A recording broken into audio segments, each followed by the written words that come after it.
Welcome back to Power On Weekly for the week of January 25th through the 31st. My name is Irving Legend. I am your host. Joining me as always is your co-host, Allie Mayhem. I like how your thing says the 31st. I know. Birth. I knew you were going to say something. I just think it's funny. Yeah. Welcome back again to Power On Weekly. This week we only have one subject that we're going to talk about. It's important. It's kind of important. Yeah. It stonks. It stonks. Yeah. There was some other news that came out, but nothing really too substantial that we really need to talk about. I might talk about just a small little medium thing at the very end, the game, because I've been playing. Okay. Yeah, 'cause I've been playing it. I was like a medium thing. Like I was like, are we talking the game or is it like of medium importance? Both. But today we're going to talk about Game Stunk and everything that's been going on. We're going to try to break everything down for you. Ish. We first of all, do not take financial advice from us. Oh no, please. Good God, no. This is not financial advice at all. We are just trying to. We are not professionals. We are just trying to break down what everything happened from this week and, months prior to it. Just so you guys can have a better understanding. There are a bunch of people who break this down even more. There's Stefan, Grant Stefan show did really good on that. Oh yeah, Graham Stefan's great. Yeah. If you want financial anything, yes, that's the boy. That is the boy. He breaks it down into very good layman's terms, and his breakdown actually really helped you understand. Yes, what was going on. Yeah, Inside Gaming Daily or Inside Gaming also did a really good breakdown as well. Not daily anymore. Rip F and chat. So we are going to try to do as best as we can in order to do it. So let's jump right into it. There's a few terms that we need to understand. There's a few players that we need to understand first of all. Okay. As you all know, GameStop has been in the news for a bunch of reasons. Basically, they've been doing a lot of financially bad. And then all of a sudden, a bunch of just Reddit users bought a bunch of stocks. They kind of flipped Wall Street on its head, and a bunch of hedge fund companies, billion-dollar companies have lost a ton of money from it. So let's talk about hedge fund companies in general.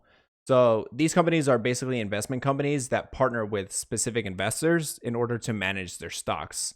They're usually very aggressive when it comes to managing their stocks, and a lot of short selling is involved, which is basically what this whole issue is surrounding.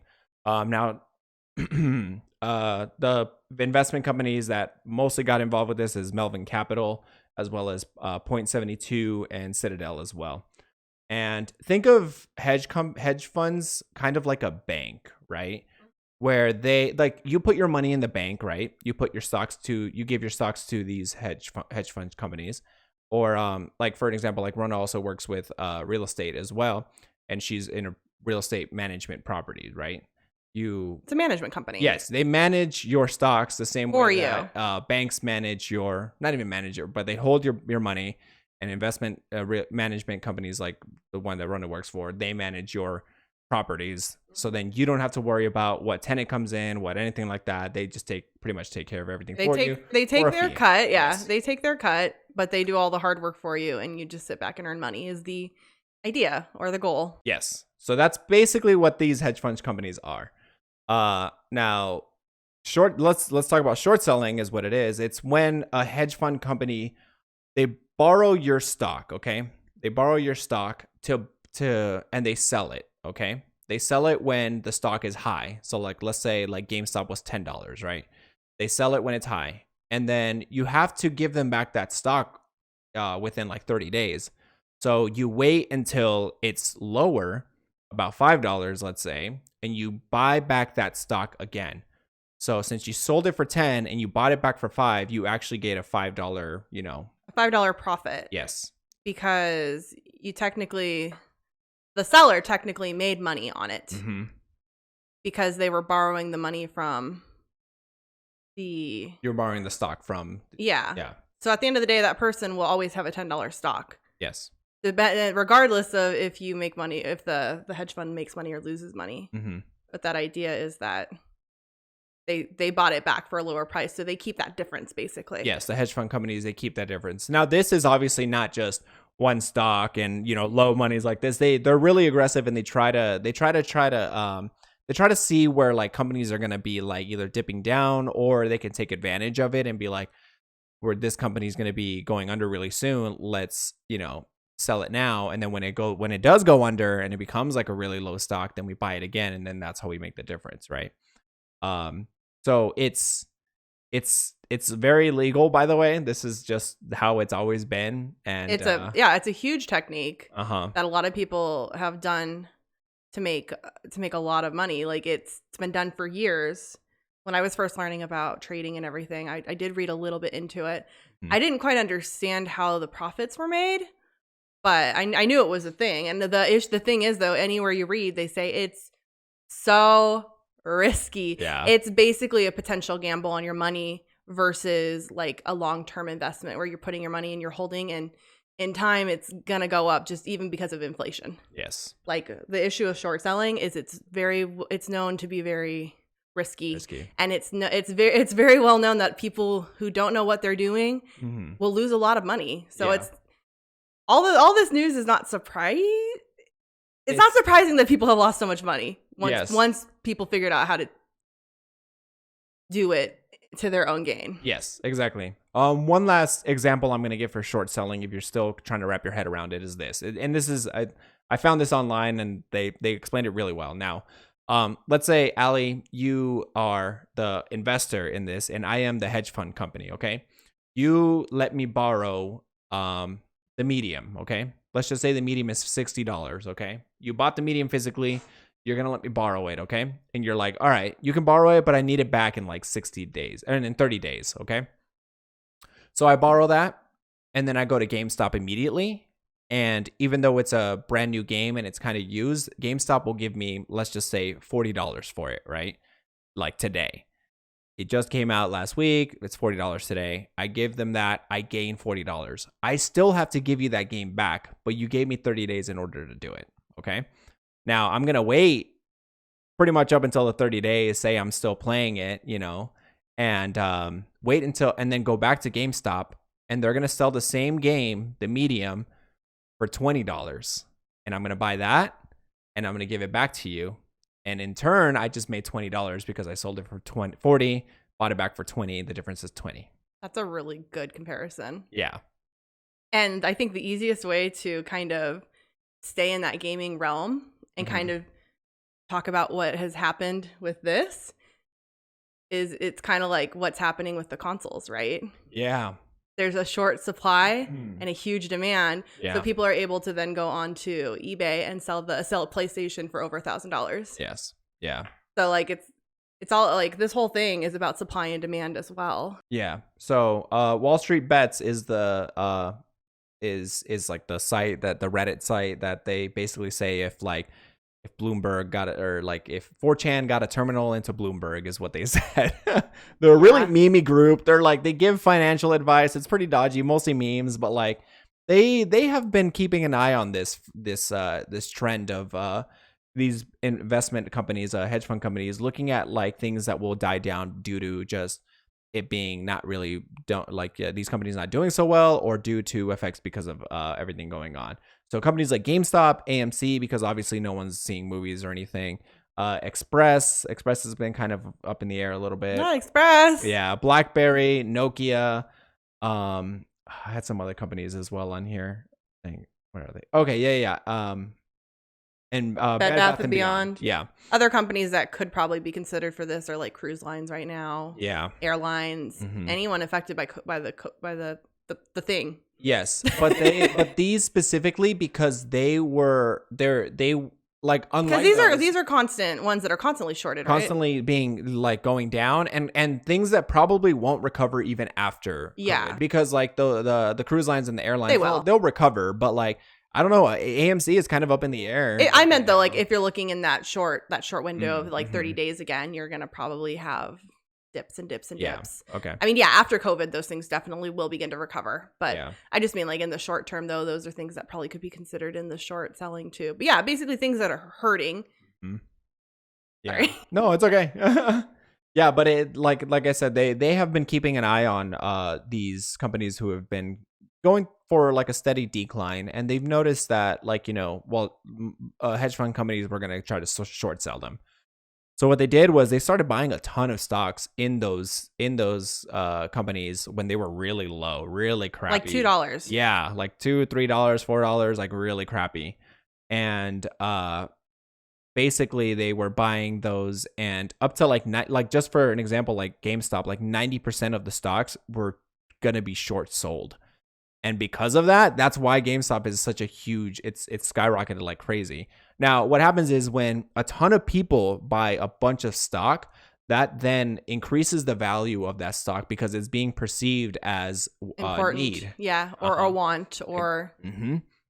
And so that's exactly what happened with GameStop, because a ton of people, because of all these people were buying it, and like there was a lot of traction being done, even buying and selling and everything from there. Well, really quick, because again, too, with stocks, it's like the console again, there's a limited number of stocks. There isn't, that's the thing with and why stocks go up and down, is there isn't an infinite number of stocks.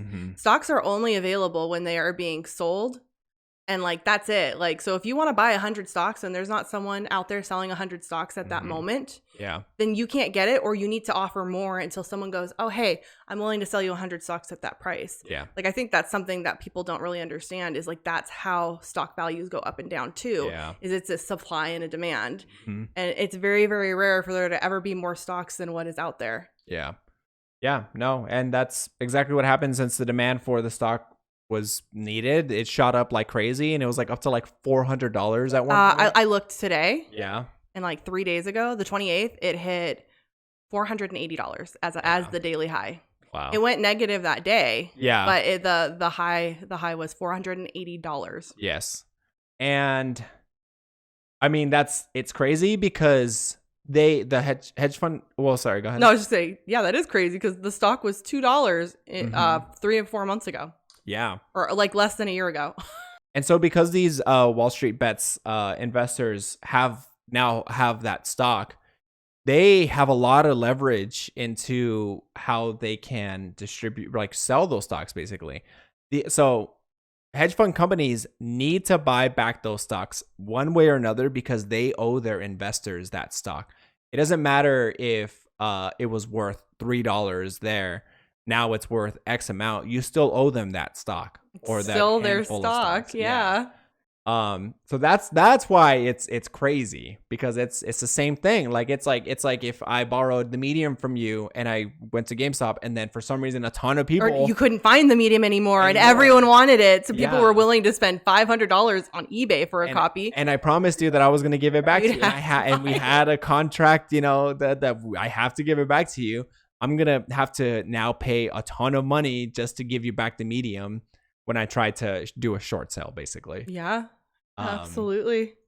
So that's why it's just crazy. Well, and that is the big deal on it, is it's like normally you would say like, oh, well, what's the big deal? But it's that's the thing is, and that's where they're losing all this money, is they contractually owe people these stocks, or they owe them whatever money it's worth. And when it's worth the value it's at, like now you're very in the negative for a stock that you sold for $10, and you owe hundreds, thousands, millions of dollars. Because it isn't $5 billion. Go ahead, finish it. I was just gonna say it, because it isn't just you. Oh, I sold my stock and that sucks. Like, no, it's you owe someone.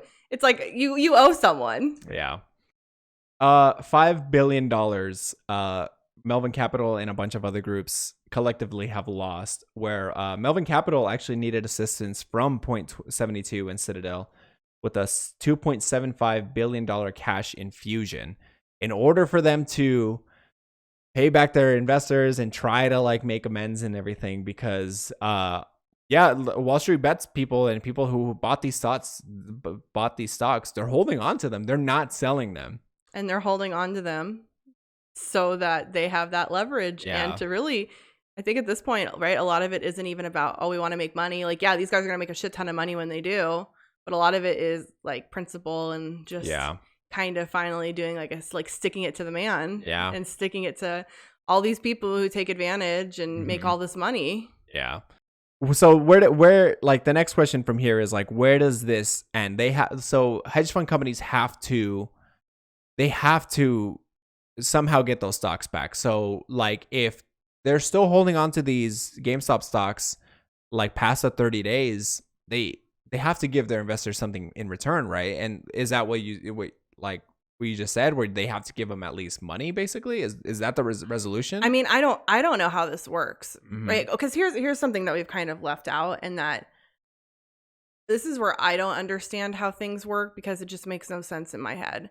But apparently there are more stocks shorted than there are actually stocks. Yeah. Right? From what I understand. So like, I think 90% of the amount of stocks are being shorted, I think. Or they were being short sold. Yeah, sold. But I mean, there aren't enough stocks to cover the right? Or am I misunderstanding? I think you're misunderstanding, because it's like I said, it's stock regardless of the value, they have to give back to their investors. Yeah, but I thought you were saying that it was like they sell more, because the other thing too is like you can have someone short and short and short. So then isn't it like there's technically more people who have that stock than, or am I just confused? No, I think you're confused. Okay, never mind. You can cut this whole part. No, you're fine.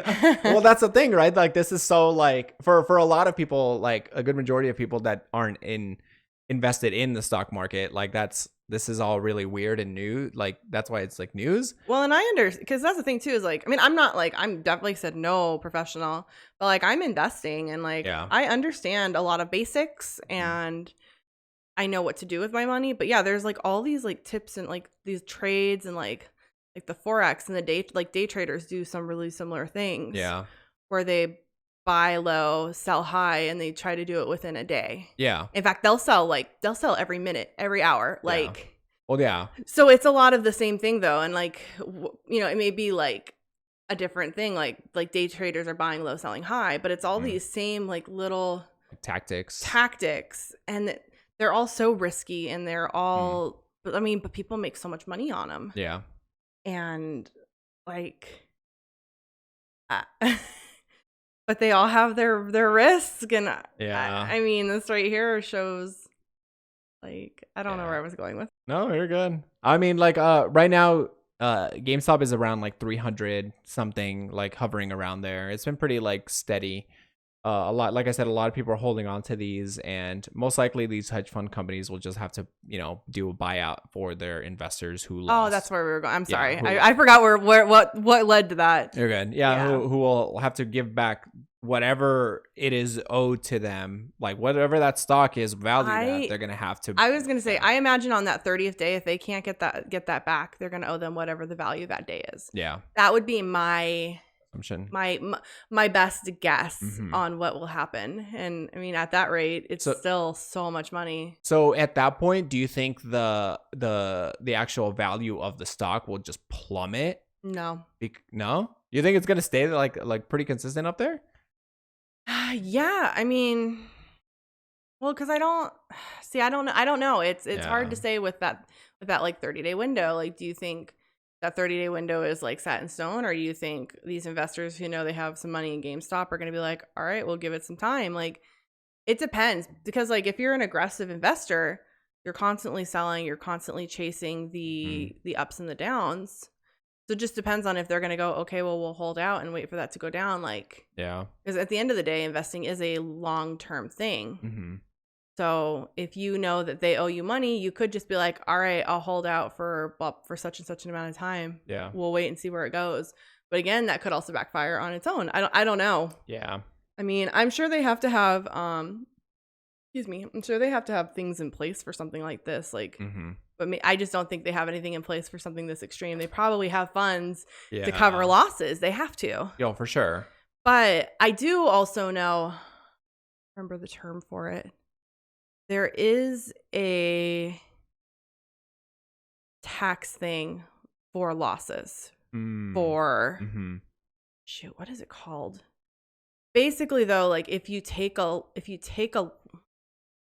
business takes a loss, not even your business, it's your tax, it's your stocks. Okay. Because I think it might only be up to a limit though. Yeah. But if you sell out on a stock, Oh, but I guess that wouldn't work for them because they they already sold it. Yeah. Stocks. Yeah. And that's the other thing too. These hedge fund companies don't technically own it. No, that's what I'm saying. So they can't even take that loss though, because what it is if you have a stock that takes like a huge loss, like say it was the opposite and it was a $50 stock and you lost $30 on it, you could sell it and then you basically get like sort of like credits back towards for that loss.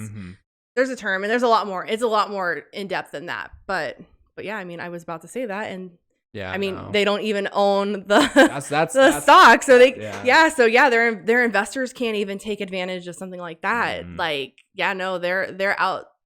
I mean, that's the thing, is they're not out the money. Yeah.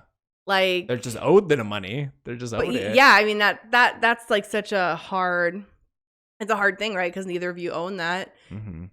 It probably just goes into contractual agreements at this point. Yeah, they've got to have something. Because neither of them own it, so really no one's out the money technically. Yeah. Yeah, and I mean, there was one other thing that happened this week that is tied to this, which is Robinhood then stepped in and they made it so users couldn't buy these certain stocks, specifically GameStop, AMC, and all that other stuff. They couldn't buy those stocks. They can only sell them. And which then in turn, that really doesn't make sense, because who are the people buying them if they made it so you couldn't buy? You can buy them on other platforms. Was that able? And it was probably so then they can buy their. It's probably as a hedge fund, you have your own brokerage. Because if I mess this up, I'm sorry. But what I understand is basically every company is a brokerage. Fidelity is a brokerage. Yeah. Robinhood is a brokerage. M1 Finance, Webull, Vanguard. All of these companies are brokerages, which buy and sell. Yeah. So by Robinhood saying you can only sell on our platform, the thing is, a lot of people who use Robinhood are very casual people. Yeah. Are not people who are very heavily invested. And it's easy. It's easy. It's convenient.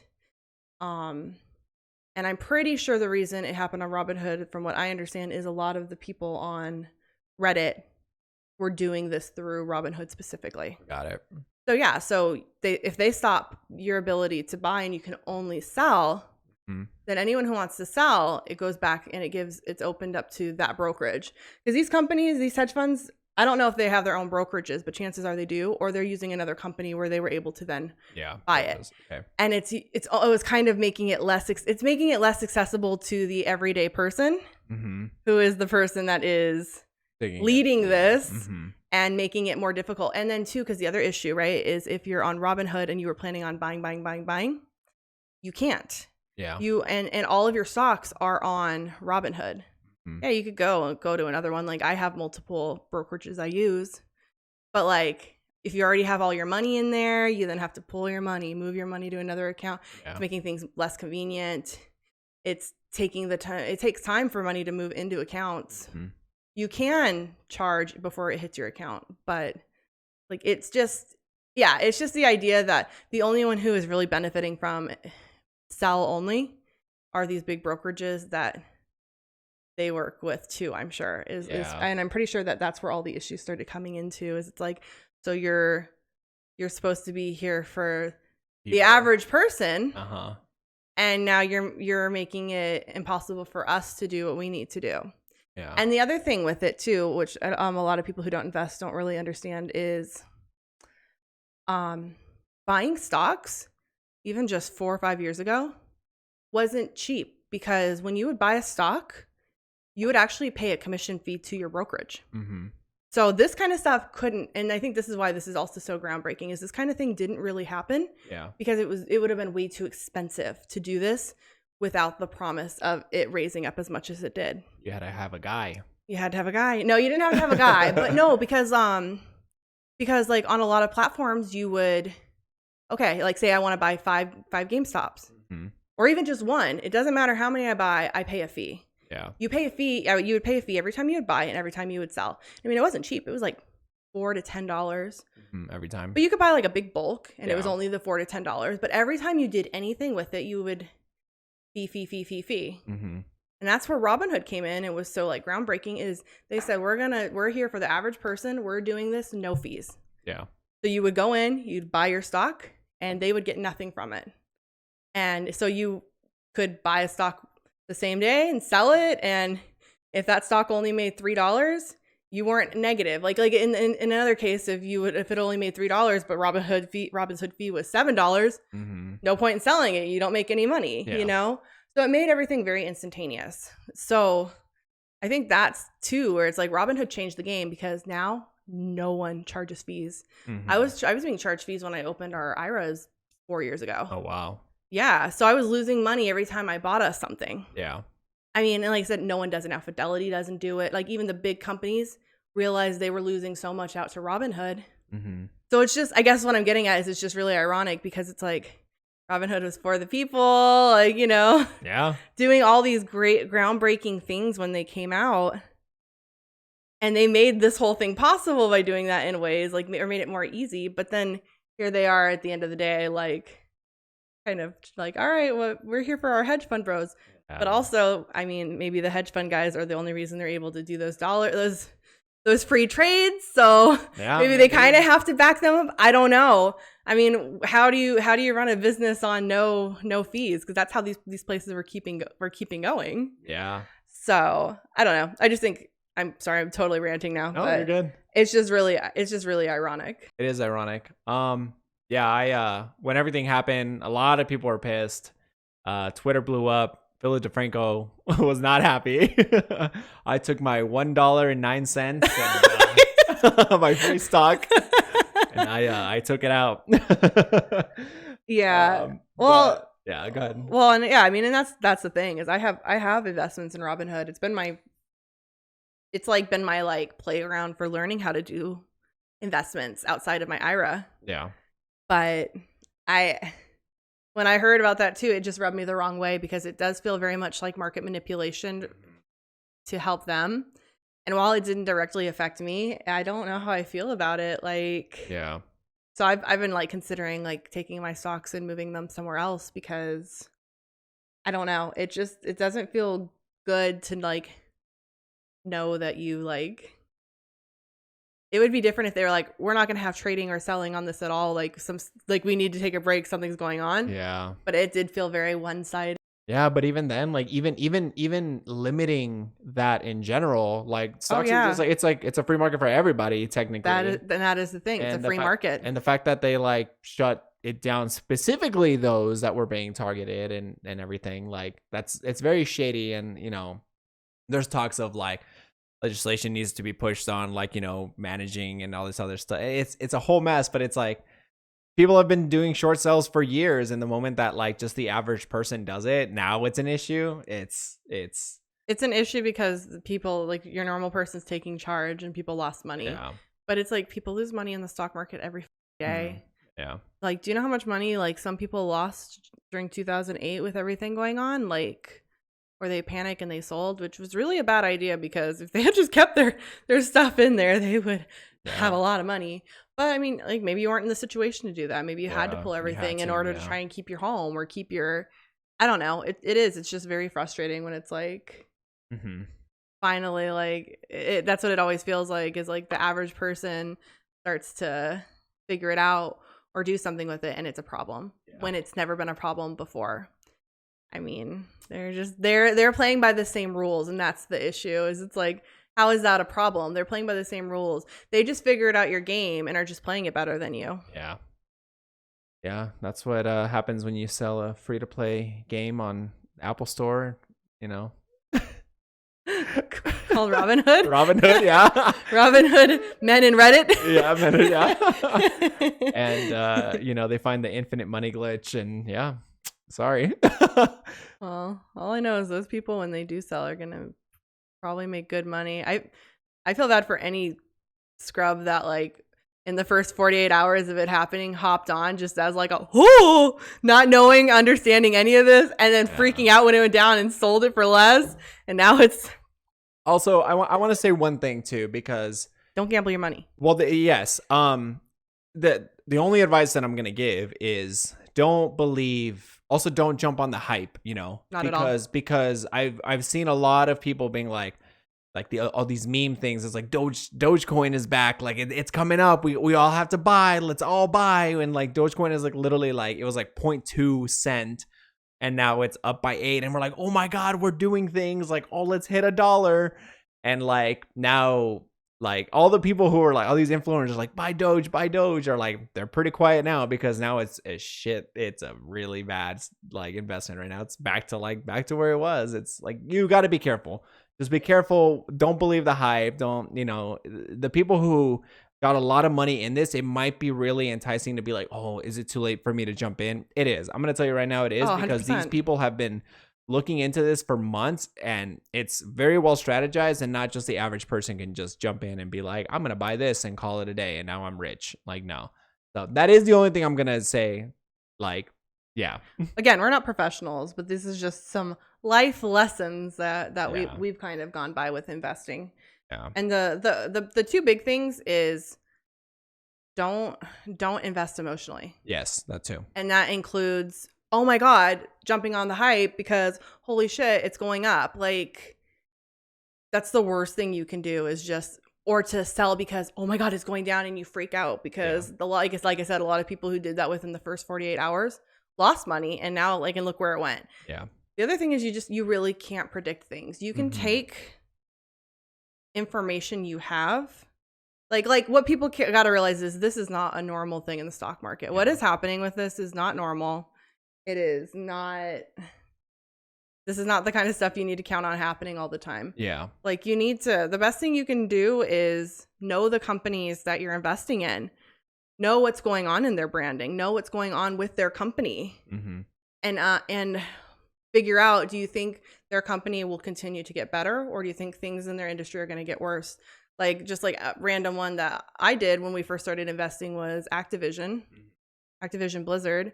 When things were really bad, it was when that big drop happened, and the gaming industry was really hurting for like a little bit there. Yeah. I invested, and I'm up almost 100%. Yeah. But I didn't invest on emotions. I didn't invest on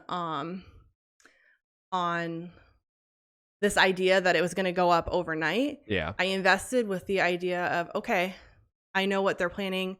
I think it was, I know that they're announcing these games. I know that over the next few years they're going to release a lot of stuff. They should go up. Yeah.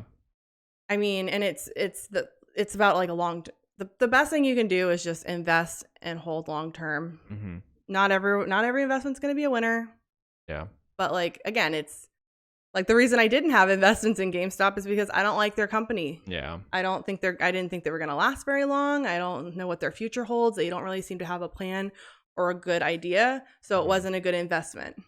Yeah. Like, the fact that it's gone up like this is just all a game. Nothing to do with the company being good.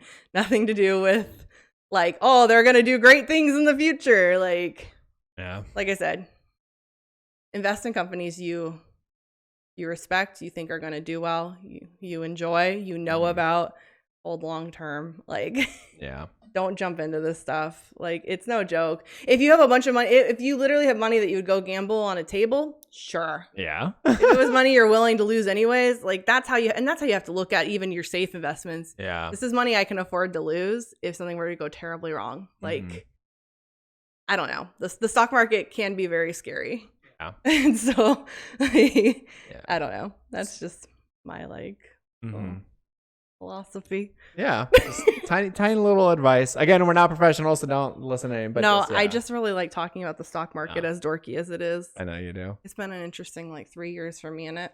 Yeah. I was over here buying Irving stocks before we started this. Actually, I was ooh. I don't know.